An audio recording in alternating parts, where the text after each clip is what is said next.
Amor é fogo que arde sem se ver. Como diria Luís, Super Mario faz 35 anos e que melhor altura para falarmos do nosso canalizador Schubert preferido. Foi sem dúvida importante para o fim do classicismo. Quando fazemos algo, gostamos, o tempo passa a voar. Não sou eu que só duro 5 segundos na cama.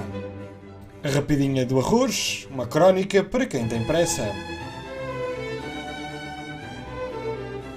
Bem-vindos a mais uma Rapidinha do Arroz, hoje com um tema que me é particularmente importante e de que uma vez por todas vamos falar do tabu.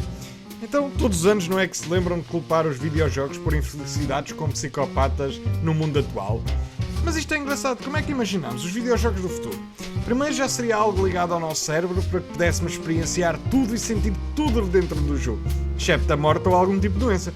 Mas formos ver como são os jogos do futuro, ou são de realidade virtual em que alguém põe um capacete e faz durante o tempo de jogo todo um stand-up corporal para os que o rodeiam, ou então jogos como o Pokémon Go, em que milhares de pessoas fazem vários quilómetros para apanhar os Pokémons com um telemóvel na mão que faz com que não aproveitem as viagens, que faz, a par do Tinder, a única aplicação que estraga mais viagens ao estrangeiro.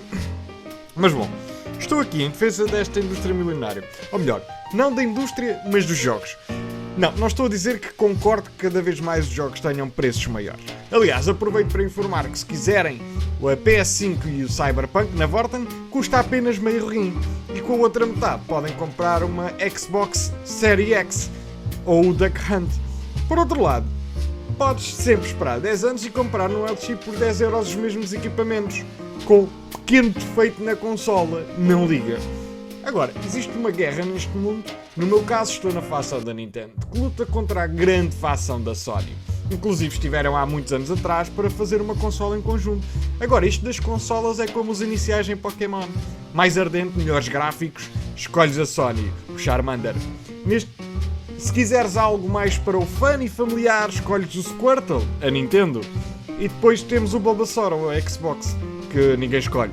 Claro, há quem tenha formas de alterar o jogo e começar com o Mewtwo, e isso é um bom computador. Agora, culparem os jogos por violência, podem ter razão, mas não pelo conteúdo dos jogos. Existem 3 motivos para os gamers fritarem a pipoca. Lag. É resumidamente teres uma internet que nem abre o tudoverdade.br e quereres tentar, com os teus amigos, uma disputa online. Fica tipo um gajo que é ótimo a conduzir, mas com 17 garrafões de tinto no bucho. Por muito bom que ele acha que é, o mais comum é acabar a esbarrar numa parede. Segundo, hackers. São pessoas que por meio de códigos ou programas conseguem ter uma vantagem estúpida em relação a todos os outros. Seja ver pelas paredes, apontar sempre para o sítio certo ou não morrer. Na vida real é como futebolistas em casos de violação. RNG, conhecido como um algoritmo que cria números aleatórios e define assim como certos eventos do jogo vão acontecer, o que alguns gamers referem como a sorte.